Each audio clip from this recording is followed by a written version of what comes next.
Good morning, good afternoon, and good evening, everyone. We are happy to have you join us from different parts of the world for the Lagos Business School webinar on COVID-19 and the future of work. Before the pandemic, there were lots of discussions on the implication of technology on the future of work. Little did we know that it was going to catch up with us so fast.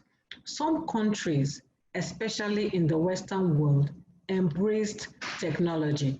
But here in Nigeria, with the advent of COVID-19 pandemic, it hastened it, as most companies had to transition to remote working as a way of containing the virus, thereby disrupting the way most people were used to working. Right now, remote virtual meetings has become the new normal, and economic activities are being displayed on different digital platforms these days. I am Jacinta Anakua, the head of the MBA Careers and Placement at Lagos Business School. I am very much delighted to be moderating today's event with distinguished panelists that will let us know what will be beneficial to us in our different organizations. We have with us Liley, the Managing Director, Talent and Organization, Human Potential Practice at Accenture. Prior to rejoining Accenture, he worked as a management consultant for Deloitte. We also have with us Dr. Tunde Ekpe. She is a faculty in Human Resources and Organizational Behavior at Lagos Business School.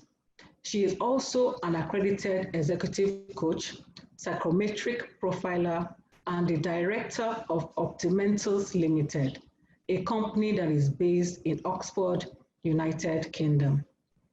We also have Felix Ofungwu, the executive director of ISN Products Limited, a leading supplier of medical diagnostic products to hospitals, laboratories, and other medical institutions in Nigeria. Last but definitely not the least, we have Richard Arowolo, who is currently an MBA candidate at the Lagos Business School. He is a legal professional with a Doctor of Jurisprudence degree from Thurgood Marshall School of Law at Texas Southern University. He is a firm advocate of intentional change through constant re-evaluation with a view to creating value. We have these distinguished panelists that will be navigating us through the process of what to do in these current realities that we're experiencing. Before we start, we would like you to make use of the chat function to put in your comments. And for your questions, please use the Q&A icon to send in your questions that will be treated by the panelists. To begin the discussion, we will start with Michael. He is recognized as a thought leader on the future of work and the future of HR matters. Please, we would like you to share your thoughts on the areas organizations need to adopt in this current situation that we're experiencing. What do you think organizations should be doing in order to help employees go through the recent changes that we are experiencing at the moment? Michael, thank you.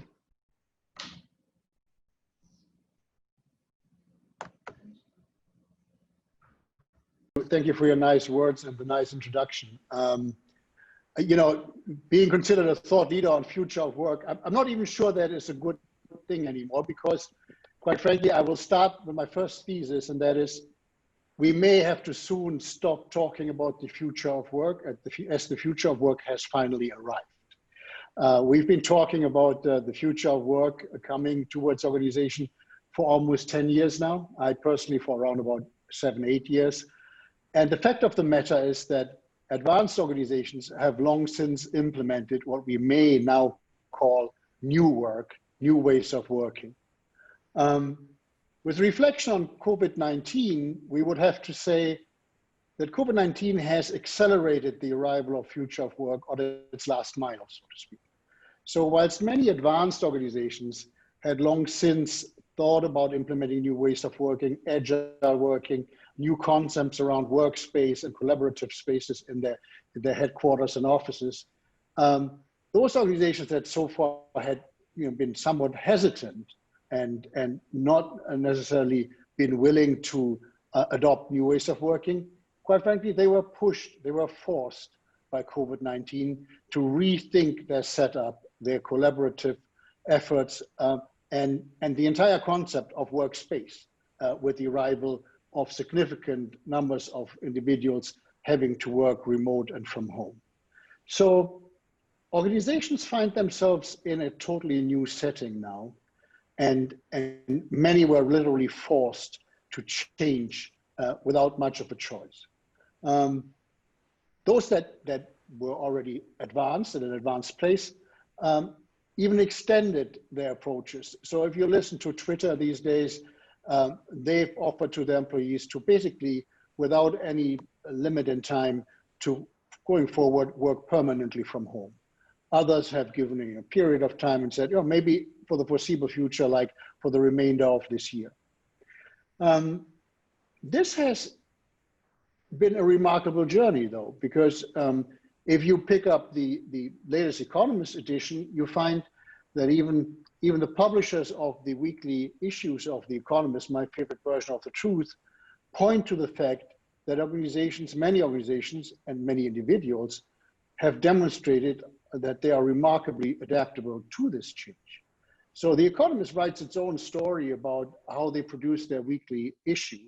And as a matter of fact, since 16 March, the entire issue has been produced through remote work. No author, no team, no editor meets at their headquarters anymore. It's pretty much, as they say, at the living room table or the kitchen table, produced begin to end. So future of work is here. COVID-19 has accelerated matters. And we have to find new ways of working if organizations have not yet thought about it. Now there are prerequisites. It is, you can only work remote if you have the broadband to do so. And if you have the power, obviously, to access all resources you need to access. And then it is much easier if you're in the services industry rather than when you're in manufacturing. So that is not to say that the future of work has not arrived in manufacturing, but service industries are probably at the forefront of this development. So what is it that we have to assume going forward as the new normal or never normal? Because one thing is for sure, we're not going to return to the pre-COVID world anymore. Actually, I found it funny that The Economist in its article about the topic distincted between BC, before COVID, and AD, after domestication, because work has been significantly moved into a domestic environment. So what is this new environment looking like, and what do organizations have to rethink going forward? I see three key dimensions. One, they have to rethink the concept of workspace, and they have to really rethink it in a holistic way, beyond the actual space that they've so far called their office. Secondly, they have to rethink ways of working. How do people collaborate in a productive way in this new, very digital, very virtual world?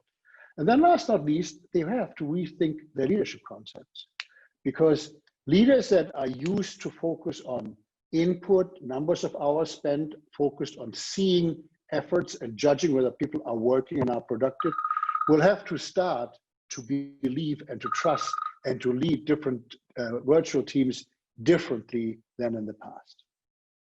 Those are my 3 key points for the initial discussion. With this, I hand it over to my other wonderful panelists to build on them. Okay, thank you very much, Michael. Tunde, would like you to, as an organizational psychologist, I'd like you to let us know how best employers can help employees adjust the current change in organizations. So how best can they help them in terms of motivation, engagement. So I'd like to get your perspective on that. Okay, I'll start again by just building on what Michael said. I mean, no amount of scenario planning could have prepared us for this. Yes, nothing is ever going to be the same. Change is here. It's been forced. It's been unprecedented. It's necessary.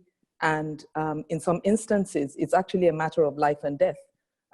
Think of all the frontline health workers. What we have to do is that we really have to, first of all, acknowledge that we really don't know where this is going, where it's going to end. So when we say the post-COVID workplace, we actually don't know what it's going to look like. We can only move along with the transition and acknowledge that we're in uncertain times. And there are all sorts of disruptions, as Michael also said, you know, to schooling, to our social lives, and, you know, even to religious worship.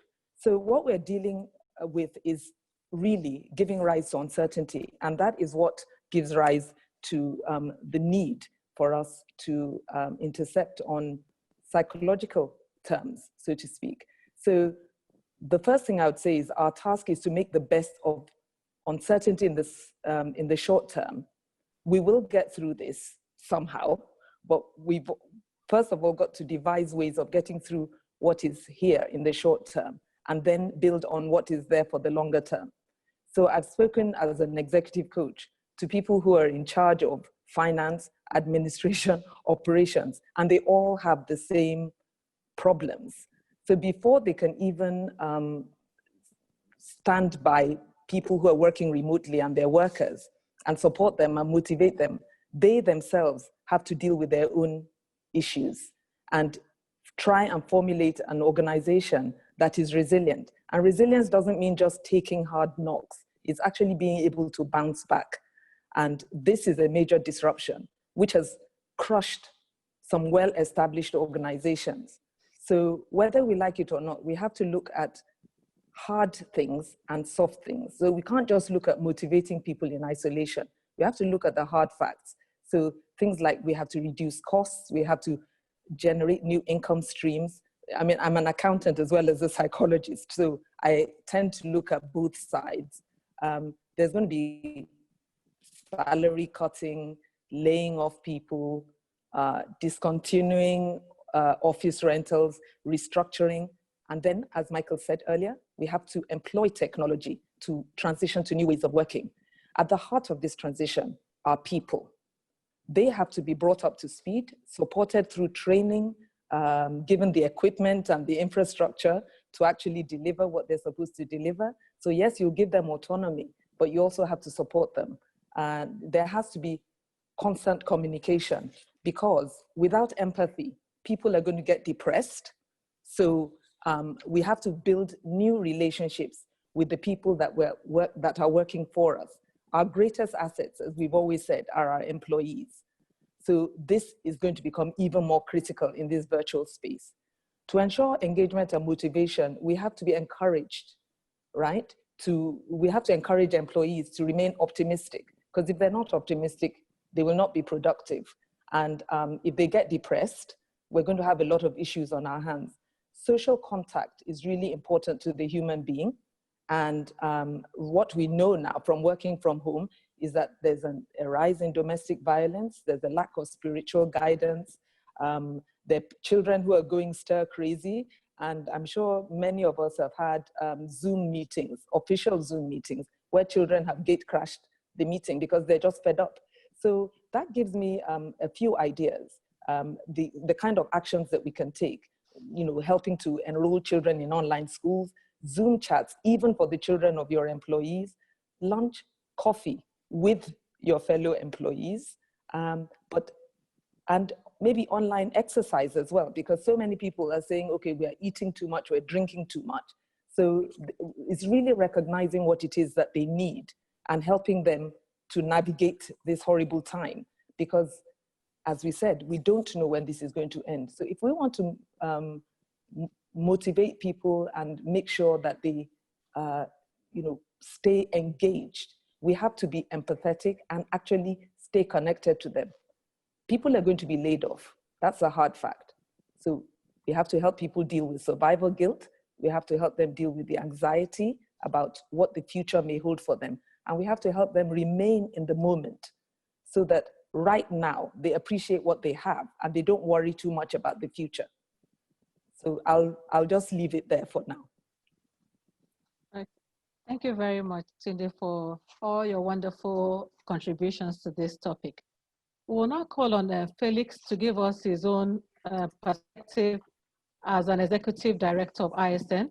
So, just build on what Tunde has said, and also talk in terms of productivity. How has it been with you? How has your productivity level been in your organization?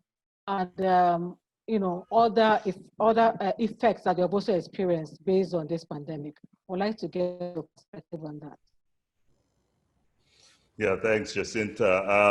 We are in the healthcare space, so we're a distribution company. We service hospitals, laboratories, diagnostic centers, and the like. So we didn't really have the option of or the luxury of shutting down completely because, of course, the hospitals and customers that we serve and pharmacies and the rest of them were still operational. However, we did have something like 90% of our workforce working remotely as early as March. And what we saw actually was in the first month, we saw increased productivity. I think people were buoyed by the opportunity to continue to deliver results, even though they were working from home. So we saw increased productivity in the first month or so. And then in the last 2 months, we've seen a steady decline in productivity, which is, of course, concerning. And I think, part of the reason for that is that there are a number of productivity elements that we get from working from an office setting versus working from home that we perhaps haven't found a way to replicate in this new reality, this new remote working reality. Things like exchange of ideas with fellow co-workers is perhaps a little easier to do when you're all in the same space. That feeling of camaraderie is easier to establish and to maintain if you're all in the same area. Even things like management of energy levels, right? If you're feeling a bit sluggish at work, you get up, you walk to someone else's office and have a chat with them, and there's some kind of exchange of ideas that would routinely go on during those types of interactions. But when you're at home and you're trying to manage your energy levels, some folks might be tempted to take a quick nap, and it goes from a quick nap to a mighty doze. So there are all these elements that I think affect productivity that we haven't quite figured out, including some of the things that Michael, for instance, mentioned around infrastructure issues. I mean, you hear from employees that, we couldn't dial in because we haven't had power in the last 2 days. So I wasn't able to charge my phone or charge my laptop and all that. So there are a number of challenges that remote working, I think, presents for us as a distribution company here in Nigeria. But I also think that it presents a great deal of opportunity, frankly, for especially for some of your students, those that perhaps have a technology bent, because I think there's an opportunity that sits at the intersection of organizational psychology, which Dr. Ekpe specializes in, and technology. How do you create technology tools that mimic some of those productivity elements that you get from working from an office setting? How do you mimic that or recreate that in a remote working environment? And I'm sure that if we spend enough time thinking about it, we can come up with these tools that really support and recreate some of those elements that you get. Now, the other thing I'll mention, which is interesting, is we saw a significant decrease in our corporate expenses, in our non-salary. Thankfully, we haven't laid anyone off, so and I don't expect that we will. But we've seen a tremendous decrease in our non-salary SG&A, which we didn't. It sounds intuitive now looking back, but it was a welcome surprise in a way. I mean, we have roughly 170 staff across the country, and 90% of them were working from home, at least in April and parts of May. And we didn't give anyone printers, we didn't give them printer paper, ink, all the office supplies that you would typically spend money on.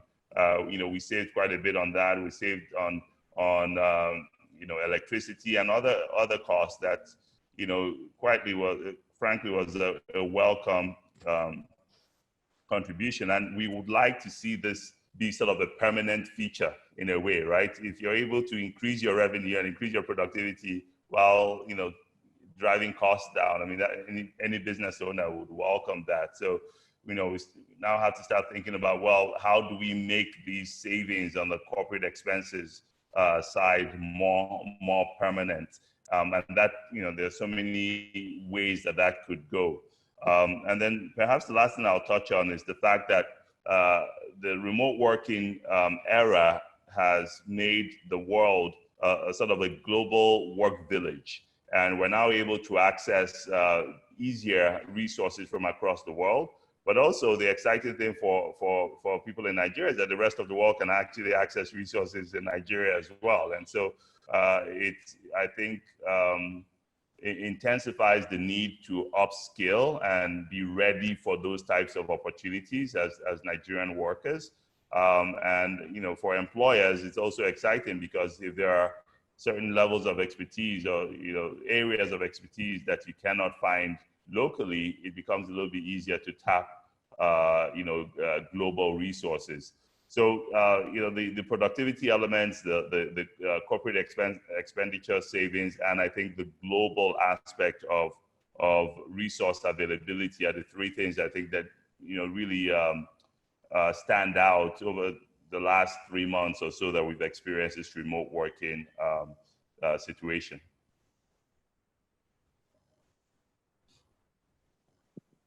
Thank you very much, Felix, for all the valid points you made. We'll now call on Richard to let us know your own experience. We know how it has been for you to transition to a fully online learning because due to the COVID-19 pandemic, your classes have been fully online. I'd like you to share your experience and also, use it to let us know what employees should be doing at this time to be, in a digitally challenging environment with your experience. Okay. Well, thank you very much. My colleagues and I have been remotely learning for about 5 months now. In fact, the Lagos Business School was proactive enough to transition us to an electronic learning platform even before the federal government mandated the lockdown. At first, it was exciting. You don't have to get ready for school or beat the traffic or any of those kind of things, and you could just wake up and go to class. However, we noticed about 3 to 5 weeks into the program, the productivity level of the students dropped drastically. A lot of my colleagues were complaining about burnout rates. Whereas we used to have about 4 to 5 classes per day, we had to petition the school to reduce it to about 3 classes per day. And still the motivation levels have not returned to pre-COVID levels. In discussing with my colleagues, we realized that one of the biggest reasons for this is because as human beings, we all wear different hats and play different roles. And it is easy to demarcate one role from the next, depending on the environment you are in. So when you get dressed in your suit and tie and you drive all the way to LBS and you're in a classroom with 30 to 40 other business students, you know that you are in your work mode. You have your game face on, your brain is ready to operate. But when that is not the case, when you're in the same environment that you just got out of bed from 30 minutes ago, or your kids are in the next room, or your baby is crying, or your sibling needs assistance with homework, or your pet needs feeding, you realize that you're no longer wearing the same hat that you used to wear before. So now students are beginning to play dual or sometimes multiple functions at the same time. They're being mothers and students and sometimes business owners and even employees, because some people are also working remotely, all at the same time. And by doing all these simultaneous tasks, it creates a psychological burden. One thing that we have realized is it's better to create a niche, fabricate a type of pseudo environment that lets you simulate the environment that you need to create to perform optimally as if you were physically at work. I've created my own workstation at home. Everyone knows that when I am here, I am not physically here. I'm actually at school, and it's really helped me, get back to how I used to operate before. But as Tunde rightly mentioned, the pandemic is here, but we don't know when it's going to go. And this creates other burdens in the minds of particularly students and new recruits in organizations. These burdens are classified into two broad categories. The first is job security, and the other is employment fulfillment. In terms of job security, a lot of articles online, be it the Harvard Business Review, Financial Times, Forbes, The Economist, all say that we are technically the most unfortunate business class in history because the jobs are just not there anymore. Everyone is competing to secure one type of internship or fellowship or the other because that's one of the highlights of an MBA career. And now everyone is worried, will I be able to get a job during my summer internship and after graduation? Another question is, if I do get a job, will it be the kind of job that matches with my career goals? Will I be able to get employment or fulfillment from this thing? And one thing that I've tried to talk to my colleagues about, and a lot of the counselors at LBS have been able to talk to us about, is first of all, realigning your career goals, because the destination is a fixed point. However, the path through which you get there could vary from one person to another. And the only way to ensure that, irrespective of the volatility of the current situation, that you can get to your target is by remaining flexible. So in order to get flexibility, one, you have to make sure that you are constantly upskilling yourself. And it's not just something that employees and students need to do, but something that I believe that employers need to engage their employees in doing. Recognizing ahead of time what the necessary skills to take advantage of the technology that is upcoming, because technology is not here to replace, it's here to augment. So if we can all take advantage of these technological advancements and upskill employees, we can maximize or possibly optimize the productivity level of employees and even increase the chances of employment. So these are some of the things that we've really been looking at, and these are the topmost concerns for students and potential future employees. Thank you. Thank you very much, Richard. You said one thing that resonated with me so much. Technology is not here to replace. It's not here to replace human beings. It's just here to augment. That's a very strong point that you raised there. We have some questions that the participants have posted on the Q&A function. We'll start with Michael, the first question. The first question is coming from Juliet, and it says, how can you effectively track productivity of employees at this time? Thank you, Jacinta. Well, it has always been a challenge to measure productivity. And in all fairness, we have to be honest with each other. Even prior to COVID-19, we have been in a human labor productivity crisis already. So if you look at the development of productivity the past 20 years, you will have seen that human labor has actually not become the factor due to which we had productivity gains by technology advancements. So most large organizations actually had issues with human labor and its productivity already prior to COVID-19. And I love what Tunde said in her 5 minutes here. She came up with the words around empathy, depression, engagement, and the relation to productivity. We have seen two high levels of disengagement, of depression, of back pain, of sick leave in large organizations, even prior to COVID-19. So we were sitting on a burning platform already. And now we find ourselves all in this wonderful new world of working from home, where we all described the initial increased productivity and then then we all experience the same decline. And the answer, there's two answers to it. How do we measure this? Well, got to be honest with you. As an HR person, I will always focus on measuring engagement, because that's actually easier to measure than productivity, knowing that productivity follows engagement. We all know that a highly engaged workforce will get us better business results. That is true in any business, in any industry of the world. So we got to make sure that we measure engagement and how excited are people still doing the work that they're doing, or are they just at least virtually present? And then secondly, and I think we're going to talk more about this in a moment when we answer the other questions, organizations will have to reinvent workspace and ways of working. And this has popped up in both what both Richard and Felix have been elaborating on. We have to rethink our corporate spaces, our headquarters, that were for the most part built as cathedrals for Easter Sunday, to provide a workspace for that day in the year when everybody is there, because that is not going to happen in the future anymore. And redesign them as collaborative spaces that people may only come to literally physically once a week or twice a month when they have to collaborate with others, but perform the tasks that they can do on their own working from home. Okay, thank you very much, Michael. In fact, that's the current reality that we are facing. Workspaces have to be reduced due to remote working. So instead of having big offices, it's better for organizations to reduce costs in that direction, and channel, put it in another area. We have another question here from Corona. She said, it says, Felix spoke about reduced productivity as the work from home continued.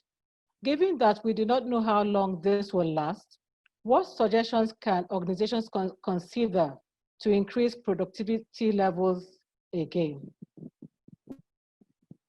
So Felix, the question is for you.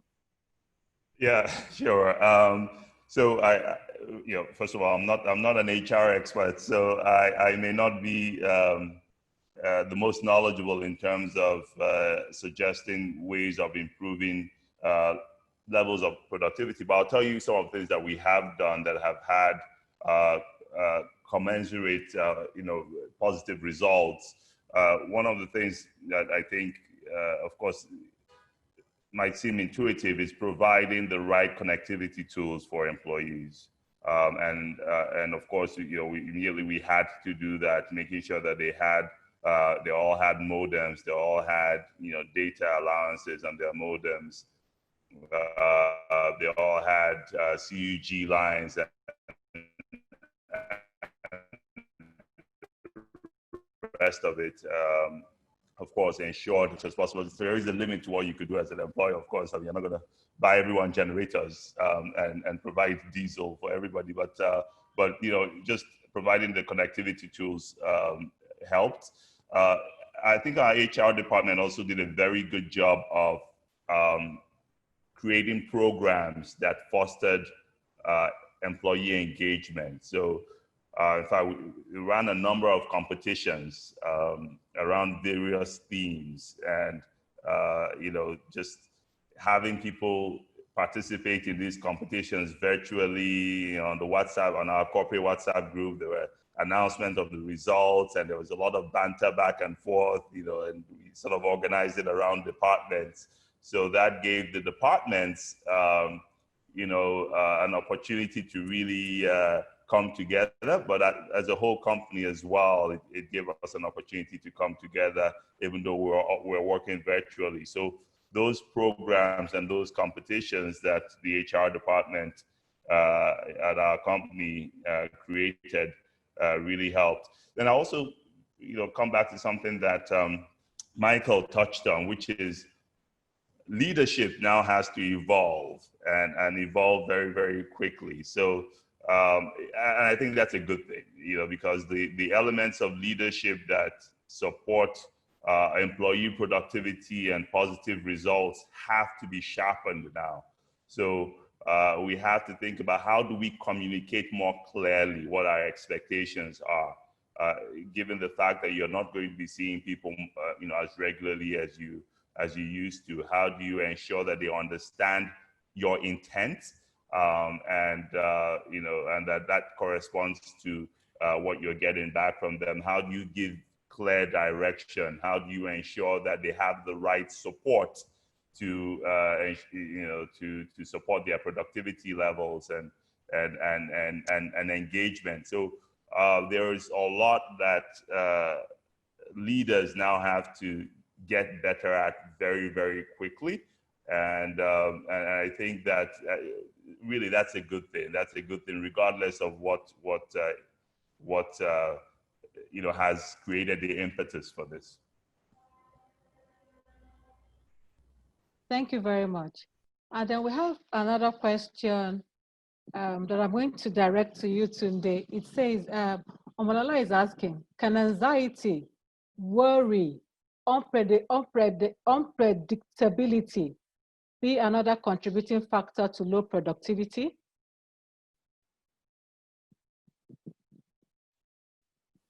The short answer for that is yes.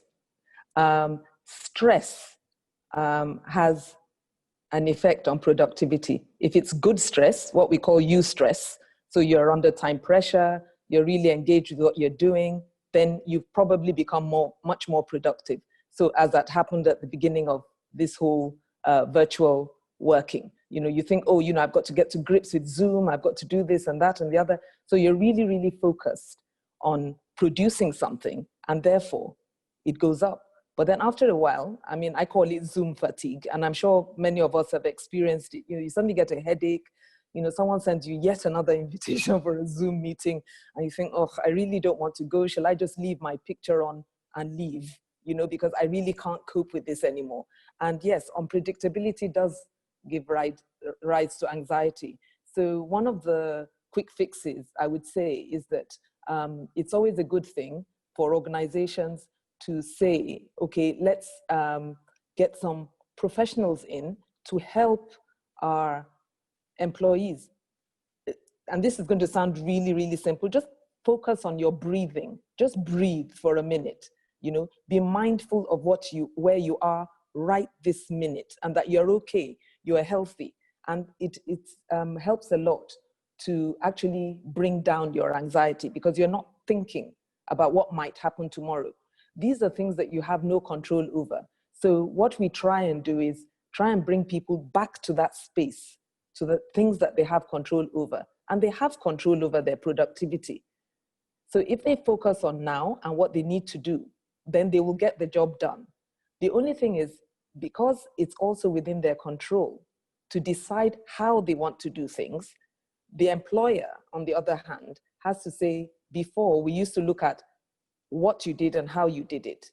But now you've got to give people more autonomy regarding how they go about it and when they go about it, right? Still stick to deadlines, but you can do it at 2 o'clock in the morning rather than 12 o'clock during the day, because maybe your children need your attention to solve, their school issues. So you might decide, okay, I'm going to sleep during the day from 2 p.m. to 10 p.m. and then I'll work through the night.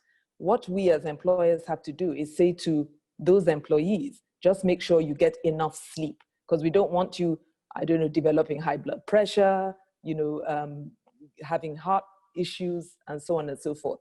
So we can have certain interventions that bring people back to the present, so that they're not anxious about the future, they're not depressed about the past. They just focus on the now and how to get things done in the best way they can. I hope that answers your question, Omolala. Okay, thank you very much, Tunde. It's a nice way to answer the question. So employees have the right to prioritize how they can work from home that will suit them, but they still need to take good care of their health. Thank you. And then Richard, this question is directed to you, and it's coming from Uchenna. He said, Richard, as a professional lawyer and student of an institution that is built on ethics, will digital nomads need some form of legal approval, like some kind of work permit, to be able to accept employment internationally, following Felix's points? Okay. Yeah. Before you answer that, I might just go a little bit to what he said about Felix, because he made some points regarding what Felix said. He said Felix spoke about the expanded pool of resources that organizations can tap talent from. How do you think this would affect the way companies recruit going forward? And what kind of roles are likely to be most affected with regards to remote working? Are you worried about the effect this increased competition might have on local talents and current employees? Then a question to you. Richard, as a professional lawyer and student of an institution that is built on ethics, will digital nomads need some form of legal approval, like work permits? Well, to answer briefly, every form of relationship, contractual relationship, will need legal backing. The question is, what type of legal backing are we looking at? When you look at tax issues, you have to consider, first of all, what we call jurisdiction. To put it simply, the question you'll be asking is, what rules of the game would apply? Some countries would have what you call location-based tax jurisdiction, meaning you are taxed based on where the revenue comes from, and some other jurisdictions will say you are taxed by virtue of your citizenship and your residency in a particular state. So irrespective of where the employment came from, you are still liable for taxes.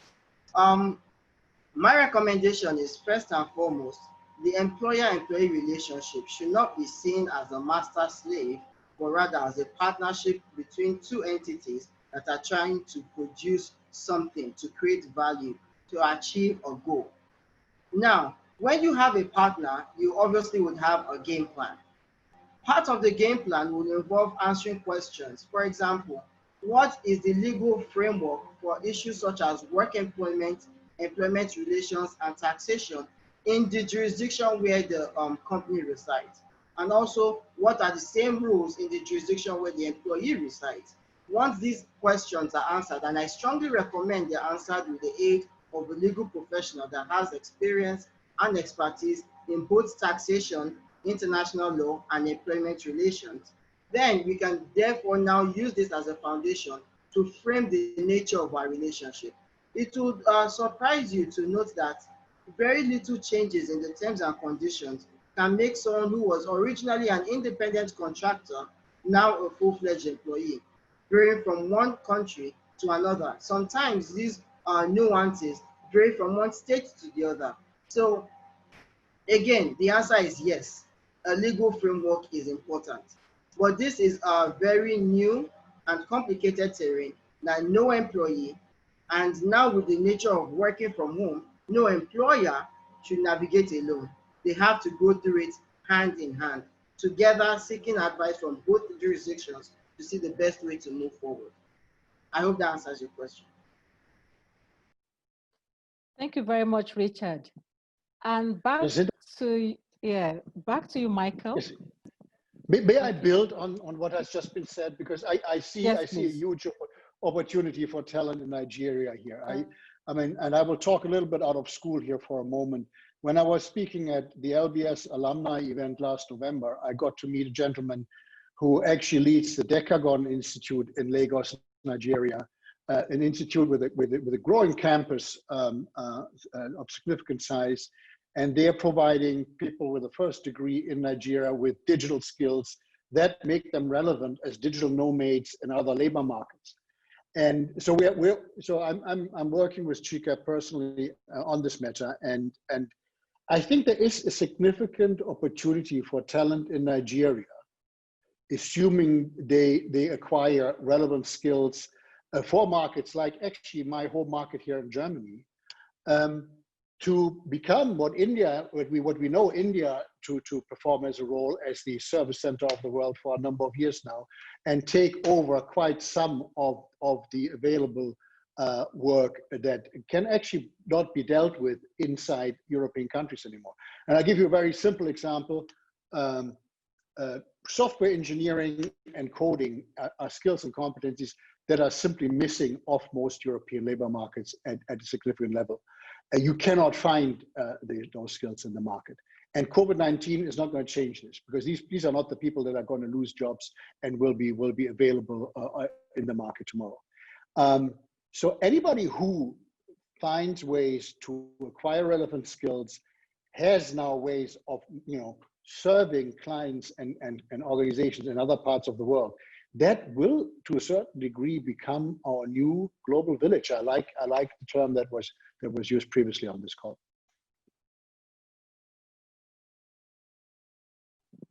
Thank you very much, Michael. Now, we have a question from Glory. I'll direct it to you, Tunde. She said, with the rising popularity of freelance work and virtual roles on the continent, what are some key success factors for freelance consulting or gig marketplaces in Africa in the post-COVID-19 era? What are the, sorry, what was the last sentence there? What are some key success factors for freelance consulting or gig marketplaces in Africa in the post-COVID-19 era? Okay, thank you. Yes, what I would say, Glory, is that at the end of the day, flexibility is key. Flexibility and proactiveness. If you know you want to do some freelance consulting, you have to be able to be an expert of sorts in the area in which you wish to consult. If you want to do gig consulting, which is what we used to call associate consulting, but now maybe they call it gig, you have to be able to offer something that is actually of value to whoever it is that you want to work with. So I don't think much has changed in terms of who or of what you offer as a gig consultant. I think what has changed is that you now have a lot more reach. So if you know what it is, you have to craft your story very well to the people that you're trying to offer your services to. And then you know that you have the opportunity to reach out, and you have to continually scan the environment to look for opportunities for people who need these specialized skills of yours. So I hope that's pointed something out. There is no, as most consultants will tell you, there is no predictability of success. You can be really, really good at what you do, but if you don't get the gig, then you don't have a chance to prove it. And I was listening to a webinar yesterday. The other thing you've got to think about is that right now, we're still going through a battle because a lot of things that are delivered online, for some reason, are thought of as less worthy than something that's delivered in the physical space. And I think a lot of consultants will say that to you, that, you know, people just say, oh, well, I'm going to pay $1,000. And you think, hang on a minute, you were willing to pay, I don't know, $5,000 when I was in the physical space. And they go, yeah, but it's online. And now you can get, I don't know, 1,000 people on. And, you know, you're just going to be there and it won't be as stressful. So there are things that we're still, as consultants, dealing with. And anybody who's going into the consulting space has to be aware of that as well. Hope that answers your question. Thank you very much, Tunde. And then we have a question from Dennis. I'll direct it to you, Michael. He says, is it right for an organization to cancel paid leave because her employees are working remotely?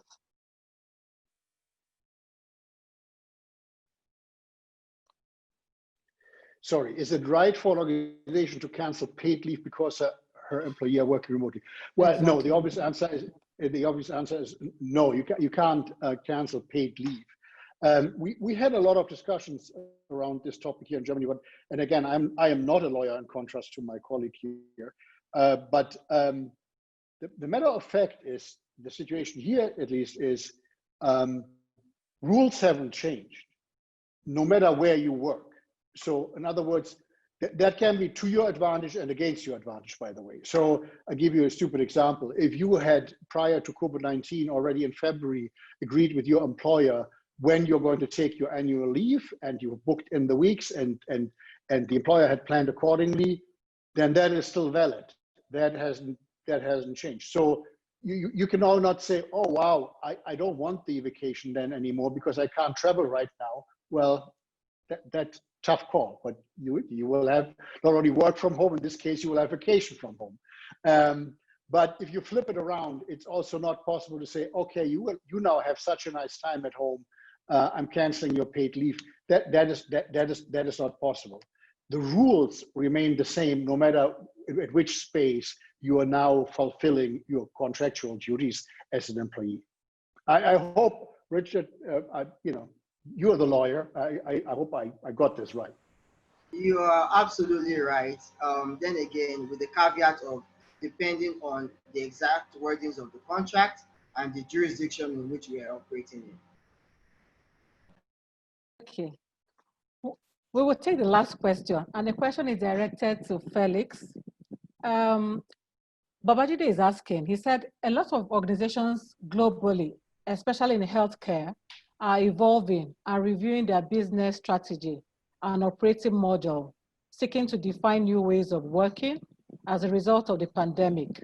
What challenges, opportunities does this introduce, especially on how employees are required to support the organizational goals and vision?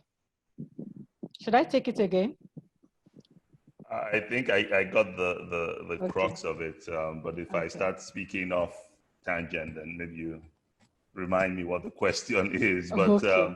I think healthcare as a sector is one that perhaps as a result of this pandemic has been, is very much in the, on the front burner of a number of stakeholders, regulators, NGOs, you have it. So there's a lot of eyes now on healthcare, which presents a lot of opportunities for companies that play in the healthcare sector, like ISN does.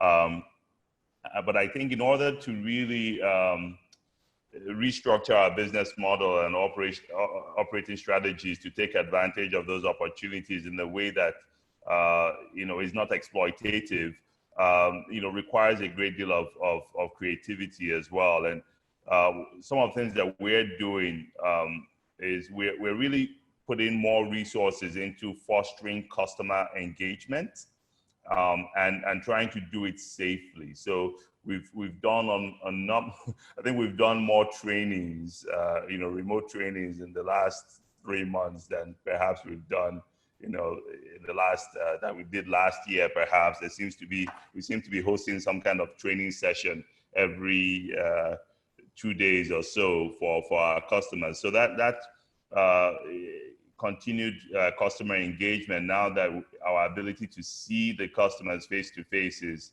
curtailed, is paramount. We have to keep supporting them, showing that we're with them, but also that continuous learning has to continue even if you can't see the customer. We're investing in things like in different apps, customer engagement apps that limit the need for face-to-face interaction, but continue to provide the level of support that customers want as well. I think the other thing that presents an interesting opportunity for us is so safety is paramount, right? So we have to provide products and services that ensure that healthcare workers who are the most exposed in some sense during this pandemic or during any kind of epidemic, can continue to provide care safely. So part of our attention from a product standpoint has now shifted to how do we provide products that enhance HCP, healthcare practitioners' safety in delivering care? How do we provide services that speak to the need for increased safety for healthcare practitioners? So that presents actually a lot of opportunities, not just from a product standpoint, but also from a services standpoint for us. And that requires us to change our business model significantly, actually, in some areas, and our operating strategy, particularly around customer engagement. Okay, thank you very much. We can take just the very last question. We have one, and I would like to direct it to Michael. how do we keep motivated in the face of the uncertainty and hopelessness a lot of people and businesses face? Yeah, I'm afraid if I knew that the answer to that question, and if it was straightforward, I would be a rich and a happy man. I would be a happy man that I can provide the answer, and probably rich as people are. We all are eager to have the answer to that question. The honest answer is, again, I will go back to a BC, before Corona time. Even before Corona times, the fourth industrial revolution came with a lot of disruption and challenges to certain industries and businesses, and quite frankly, new entrants on markets that were challenging existing companies in their existence even prior to COVID-19. So we've seen a lot of change happening, and a lot of it was scary already.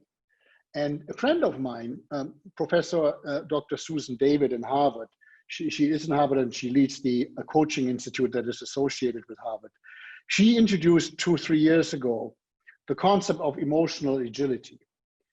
I think we have to help our people to develop emotional agility. We've talked for a long time about emotional intelligence, and prior to this, about other soft factors that people have to be successful. I think at times of such strong disruption and scary change in magnitude and the way and the pace it's coming at us, we have to help people to develop emotional agility. And what constitutes emotional agility is actually, as the two components suggest, it's the emotional capacity to adapt to change. Because agility, at the end of the day, is the capacity to adapt to change.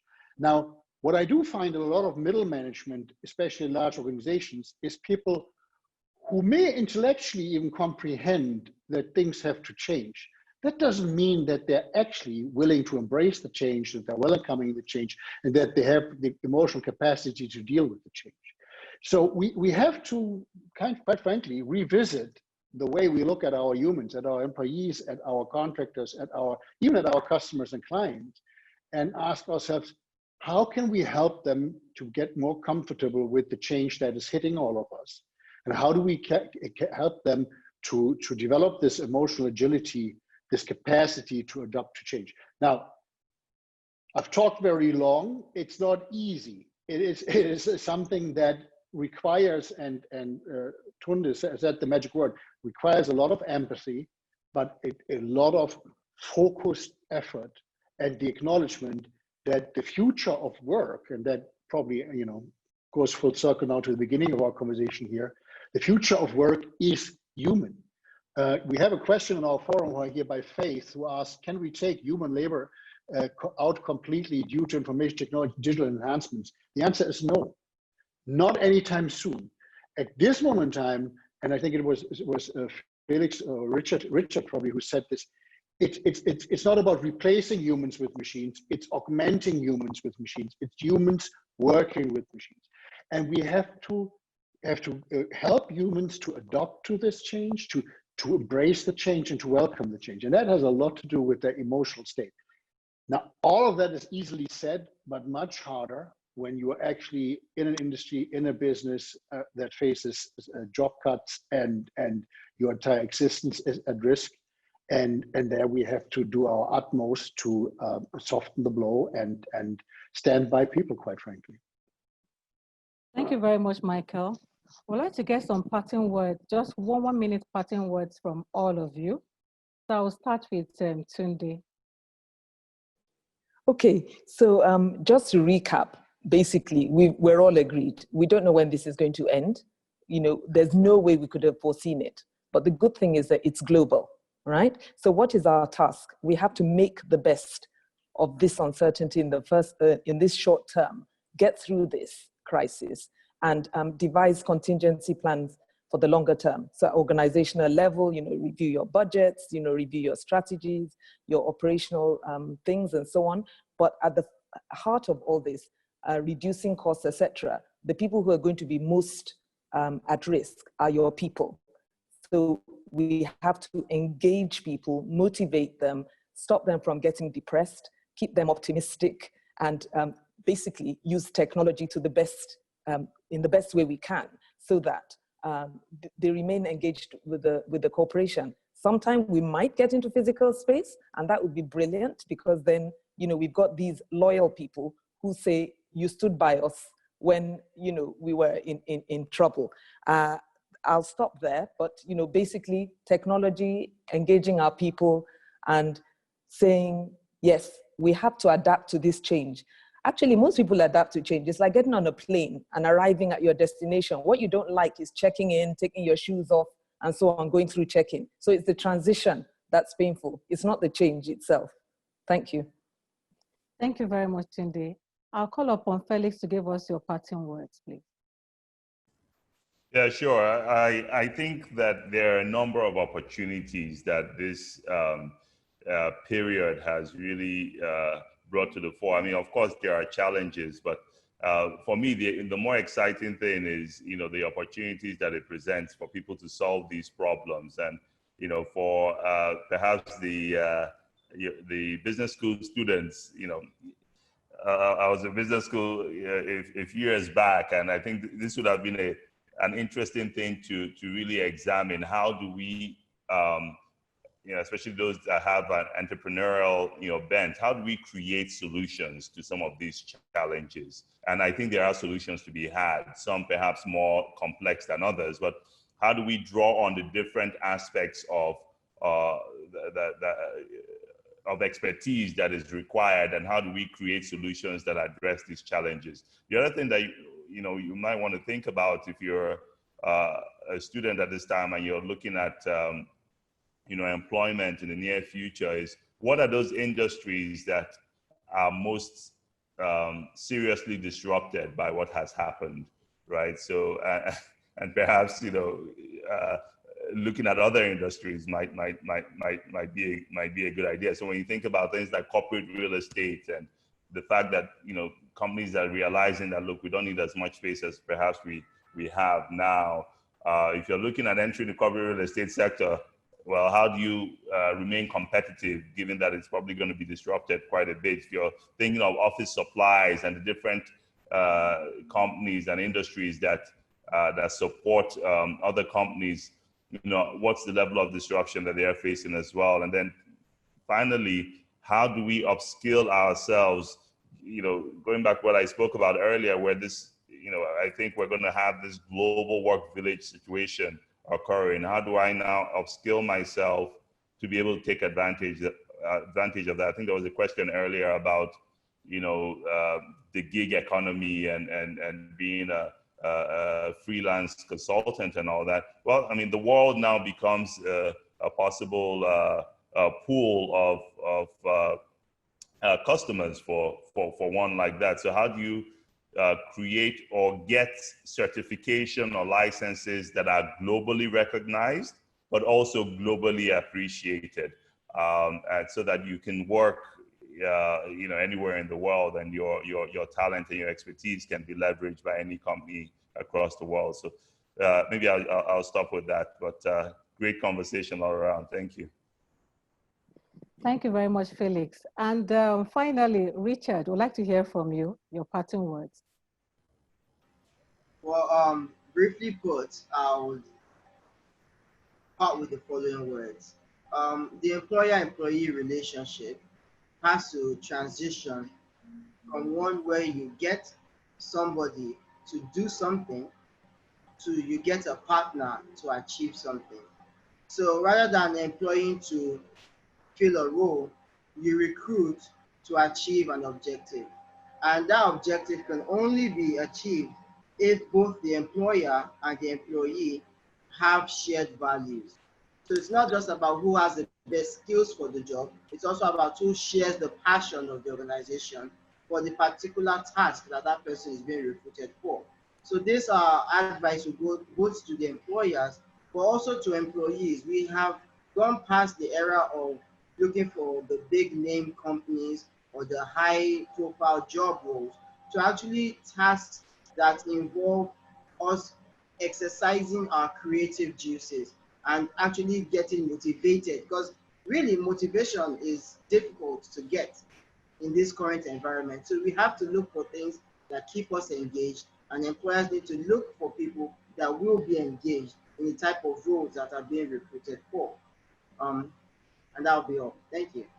Yeah, thank you very much, our awesome panelists, for navigating us through the process. Thank you for your time. And we also thank all the participants for joining in. Thank you for your contributions. And then we apologize for not taking all your questions.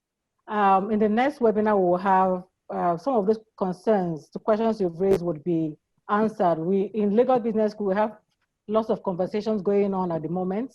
So I'm sure some of the questions will be addressed in one of such conversations. And then there are some key takeaways here. We have to, authentic leadership is actually key at this time. Leadership that is built on trust. And then there has to be continuous communication. And the issue of shared value is very, very vital. Employers need to recruit to achieve an objective, not just to recruit. And then employees themselves have to be creative. Creative thinking is needed now. And emotional agility, just like Michael mentioned, is also key at this very time. And empathy, Tunde laid lots of emphasis on empathy. Empathy is needed. So relationship has to be rebuilt, so there has to be new relationship. And then the way employees work have to also be accepted. So it doesn't have to be 9 to 5. So there has to be some disruption in the way employees work at this very time in achieving the same set objectives of the organization. So thank you very much for joining in, our participants, and thank you once again, our panelists. And on that note, we come to the end of today's webinar. Just watch this space. Next time we would fix another webinar. There are lots of webinars going on. We'll let you know of upcoming webinars. Thank you once again, and bye for now. Thank you. Thank you. Bye. Bye. Thank you. Cheers. Bye.